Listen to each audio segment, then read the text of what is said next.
Assalamualaikum warahmatullahi wabarakatuh. Waalaikumsalam Waalaikumsalam warahmatullahi wabarakatuh. Ya, selamat pagi, salam sejahtera untuk kita semuanya.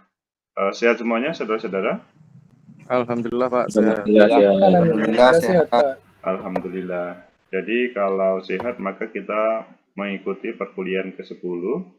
Kita membahas nilai, etika, norma, moral, dan hukum. Wah, itu sebuah materi yang sangat padat antara etika, nilai etika di sebelah kanan, norma hukum di sebelah kiri, atau norma di sebelah atas, hukum di sebelah bawah. Intinya adalah 5 hal atau 4 hal yang hal itu menjadi pedoman bagi seseorang atau setiap individu dalam kehidupan kelompok, kehidupan sosial.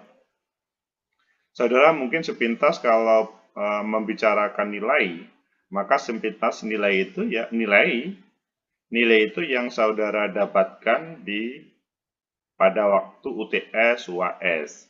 Padahal sebetulnya nilai itu ya bukan pada hanya nilai UTS, UAS, tapi nilai di sini adalah bagaimana hubungannya dengan kehidupan sosial.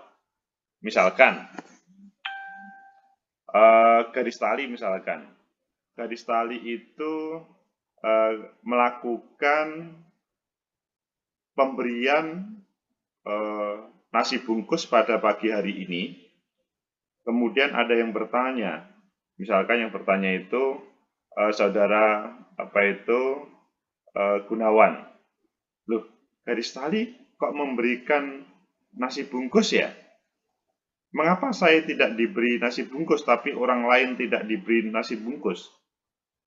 Mengapa yang diberi nasi bungkus kok hanya mereka yang katanya yang terkena COVID? Padahal saya kan seharusnya malah diberi nasi bungkus. Mengapa? Ya karena kan saya seharusnya tidak terkena COVID, sehingga nanti kalau garis tali, kata Gunawan, kalau garis tali memberi nasi bungkus ke saya, maka saya tidak akan terkena COVID.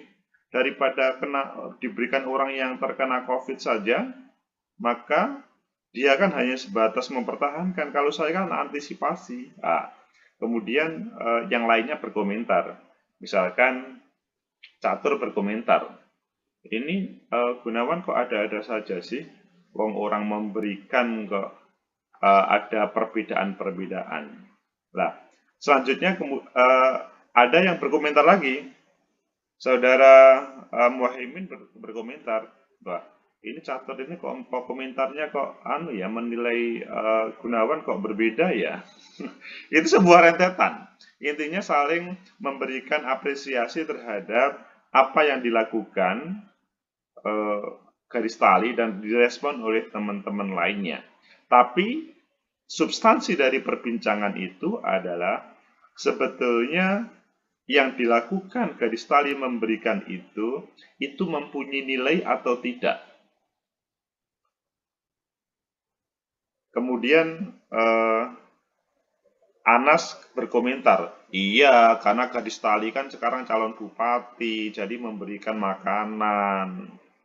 Ya nilainya ya karena supaya dia dipilih. Komentarnya Iza beda lagi.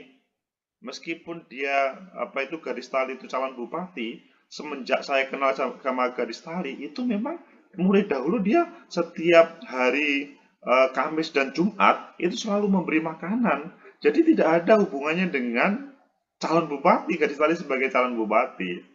Itulah perbincangan yang sangat panjang tentang substansi nilai dari proses pemberian itu semuanya. Tapi sebetulnya kalau membicarakan pemberian itu, maka segala sesuatu ya berhadapan dengan manusia lainnya pasti ada respon yang berbeda. Nah, sekarang adalah apakah hal itu pemberian itu bertentangan dengan norma atau tidak? Bertentangan dengan hukum atau tidak? bertentangan dengan lain-lainnya atau tidak? Coba kita kupas tentang norma. Norma, iya. Kalau apa perbedaannya antara norma sama hukum? Maka saudara pasti langsung menjawab, Pak, kalau hukum itu patokannya adalah yang dibuat sudah dibuat oleh negara atau kelompok yang membidangi. Contoh gadis tali memberikan tadi, Pak, kalau ini adalah pada masa pilkada, maka pemberian gadis tali itu termasuk dari kategori politik uang, Pak, meskipun materi. Maka gadis tali bisa dijerat hukum, Pak, itu. Dan dalam bahasa Undang-Undang 10 2016, Pak, gadis tali itu kalau dia terpilih menjadi bupati, maka dia tidak jadi dilantik kalau proses pemberikan makanannya itu 50% dari kecamatan yang ada, Pak. Wah, gitu ya kata hukum? Iya, Pak, itu kata hukum. Bagaimana kata norma? Bagaimana kata norma? Iya, Pak, kalau kata norma, itu sebetulnya nggak ada masalah, Pak. Norma kita itu kan memberikan itu kan hal yang baik. Memberikan itu, ya, bisa membantu terhadap orang-orang para miskin itu, dan khususnya mahasiswa seperti Gunawan tadi, Pak. Gunawan itu kasihan tuh, Pak. Kan dia sarapannya itu jarang-jarang, Pak. Kalau diberi sarapan nasi bungkus oleh gadis tali itu kan dia bisa lebih semangat dan teraman aman dari COVID-19, Pak. Oh iya ya. Jadi kalau berbicara norma bagaimana? Ya normanya, kalau norma itu kan, Pak, memang belum sampai kepada ranah hukum, Pak. Kalau norma itu selanjutnya, gadis tali itu kan ada niatan yang di belakang itu ketika memberikan, Pak. Selama hal itu tidak bertentangan pada apa yang menjadi perilaku manusia sehari-hari atau jati diri manusia, maka tidak ada masalah, Pak. Kemudian kalau kita hubungkan dengan, ada pertanyaan lagi, kemudian bagaimana hubungannya dengan nilai? Kalau nilai sudah kita bahas, nilai, norma, hukum, etika. Apakah gadis tali memberikan tadi itu kemudian masuk etika? Ini Pak, kalau memang etikanya itu, Pak, kalau etikanya sebetulnya bukan pada pemberiannya, Pak, tetapi etikanya adalah bagaimana gadis tali memberikan. Kalau, Pak, gadis tali itu memberikan dengan, misalkan Gunawan, di kos-kosan, nasi bungkusnya dilempar, Pak, itu tidak beretika, Pak. Meskipun bagus. Tapi kan memberikannya sambil melempar, itu kan sama seperti pelecehan terhadap Gunawan. Bolehlah, Pak, memang Gunawan pada minggu ini memang sudah kehabisan uang, tapi caranya, Pak, wah, itu kemudian ada yang berkomentar bahwa lebih baik, Pak, tidak diberi. Bahkan Gunawan, lebih baik gadis tali kamu tidak memberi nasi kepada saya, karena menyakitkan hati ini gadis tali. Itu kata Gunawan terkait dengan etika. Itulah sepintas tentang perbincangan tentang norma, nilai, etika, hukum. Yang pada dasarnya masing-masing endingnya itu beragam. Kalau hukum itu endingnya bisa mengarah kepada penjara kalau memang bersalah. Jadi bagus ya, niatnya gadis tali kan bagus, niatnya memberi. Tetapi ketika itu melanggar hukum, gadis tali bisa masuk penjara.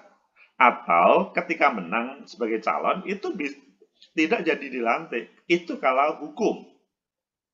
Kalau kemudian nilai, maka hanya mendapatkan apresiasi dari publik. Kalau berbicara dengan etika, maka hal itu kemudian publik akan memberikan penilaian. Tetapi pada saat ini etika, setiap lembaga relatif mempunyai badan lembaga etika. Kemarin pada waktu saudara pernah melihat berita tentang ketua KPK naik helikopter pulang kampung ke halamannya? Belum pernah? Belum, Pak. Belum. Yang sekitar 1 bulan yang lalu itu loh. Yang selanjutnya dia Belum, Pak. di sidang etik. Siapa Pernah, Pak. yang di ruangan ini Pernahnya. pernah naik helikopter? Saya bertanya. Ada yang pernah naik bukan pesawat, tapi helikopter pulang kampung ke halamannya.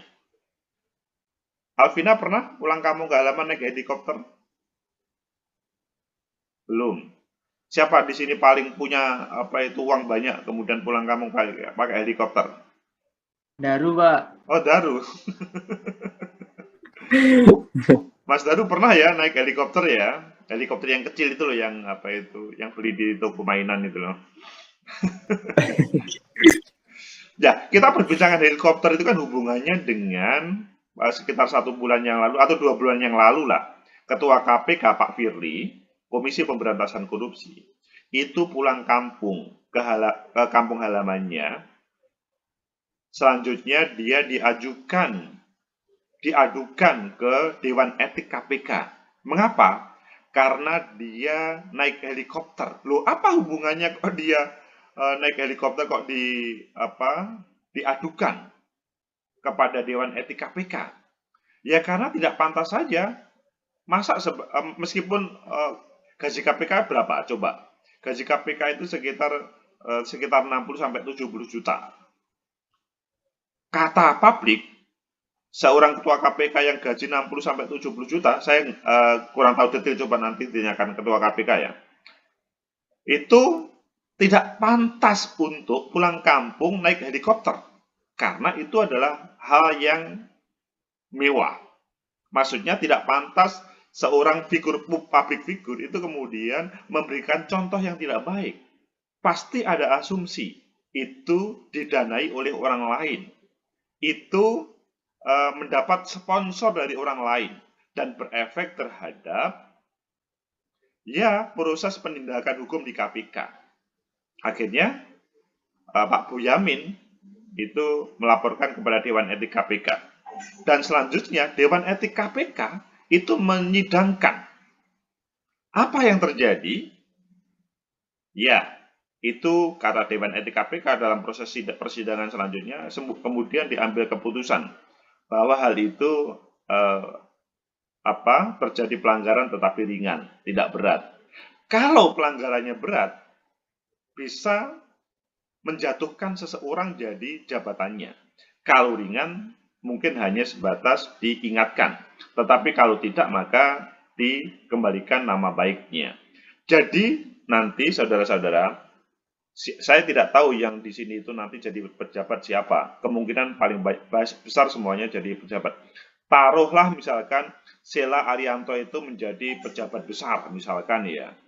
Kemudian dia sok menjadi apapun ada, kemana-mana naik helikopter, meskipun gajinya 100 juta, kemana-mana naik helikopter. Atau taruhlah Sheila itu menjadi taruhlah menjadi bupati atau gubernur di Jawa Timur, atau Sheila di mana rumahmu? Sheila? Surabaya, Pak.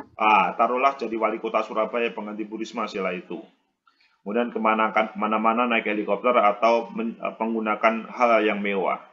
Hal itu ketika dicek gaji Sheila itu hanya 50 juta atau hanya 15 juta.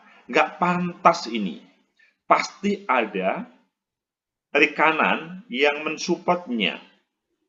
Maka hal ini berefek tidak baik. Meskipun sebetulnya Sheila itu kalau dilihat dari keluarganya, nenek moyangnya, kebunnya Sheila di Kalimantan itu 100 hektar tentang ditanami kelapa sawit. Sehingga sebetulnya seandainya tidak menjadi wali kota, cukup uang itu. Tetapi karena menjadi pejabat publik, maka harus mengikuti aturan menjadi pejabat publik. Tidak boleh menampilkan kekayaan yang selanjutnya tidak menjadi contoh yang baik untuk publik. Itu tentang etika. Jadi etika itu tentang bagaimana kita bisa menilai sendiri berawal dari rasa, tapi selanjutnya hal itu pantas atau tidak pantas.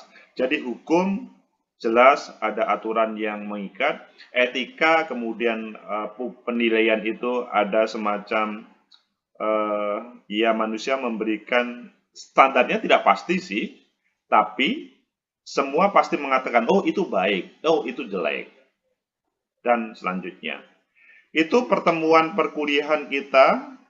Selanjutnya nanti kita akan berdiskusi tentang norma, etika, dan semuanya, dan hukum ini di konten. Masing-masing silahkan membuat pertanyaan, dan masing-masing nomor absen di bawahnya membuat jawaban. Pertanyaannya ada hubungannya dengan silahkan ditulis apa yang saudara temukan di hadapan saudara terkait dengan norma etika hukum tadi. Selanjutnya nanti masing-masing menjawab. Begitu saudara-saudara, ada pertanyaan? Pak, mohon maaf Pak. Ya, Dwi Apiliane. Tadi saya mic-nya mati Pak pas absen. Oke, nanti saya akomodir ya. Ya. Oke. Makasih Pak. Oke. Ada yang lain? Baik, terima kasih. Segera Ya, Pak. gimana Mas Anas? Bagaimana ya Pak, jika hukum itu bertentangan dengan realita dalam dinamika kehidupan itu gimana ya Pak menyikapinya? Ya, jadi terkadang apa yang disampaikan Mas Anas itu benar. Ada beberapa kasus penegakan hukum misalkan kepada pejabat tidak berani, tetapi kepada orang kecil itu tajam. Jadi ke atas tumpul, ke bawah tajam. Itu sangat mungkin terjadi. Jadi realitanya itu orang mencuri semangka dihukum sekian tahun, orang mengkorupsi uang negara kemudian bebas. Hal inilah yang selanjutnya pihak-pihak, kalau di dalam pemerintahan pasti ada NGO, untuk terlibat bagaimana hal ini ditegakkan. Pasti proses penegakan hukum itu semuanya tidak langsung selesai pada satu kesempatan. Ada sebuah proses yang panjang. Maka yang disampaikan Mas Anas, seandainya pada saat ini itu tidak bisa terselesaikan, kemungkinan pada pemerintahan yang selanjutnya itu akan terselesaikan. Dan berbicara hukum, pada waktu zaman Belanda dengan zaman sekarang itu sudah berbeda, tetapi aturannya belum update. Mengapa belum? Hal ini sebetulnya yang menggugah teman-teman legislatif bagaimana segera membuat aturan-aturan baru. Contoh, beberapa aturan terkait dengan hukum perdata ya. Pada zaman Belanda itu kan terkait dengan ancaman-ancamannya tentang itu dihubungkan salah satunya adalah membayar sekian rupiah. Misalkan 500 rupiah. 500 rupiah pada waktu zaman Belanda itu sangat banyak. Tetapi kalau saat ini ya sangat kecil. Misalkan begitu. Nah inilah selanjutnya. Pada setiap tahun kita ada pemilu. Salah satu tugas DPR, hasil pemilu itu adalah, hasil pemilu kan memilih wakil rakyat. Salah satu tugas wakil rakyat adalah membuat undang-undang. Nah, seharusnya undang-undang yang expired atau yang tidak update, segera diupdate. Maka Mas Anas atau siapapun yang ada di ruangan ini, ya nanti kalau menjadi anggota DPR, segera diupdate semuanya peraturan yang sudah tidak update tersebut. Begitu Mas Anas ya? Ya Pak, makasih. Oke, terima kasih teman-teman. Kita cukup. Segera gabung ke YouTube. Assalamualaikum warahmatullahi wabarakatuh. Waalaikumsalam. Waalaikumsalam warahmatullahi wabarakatuh.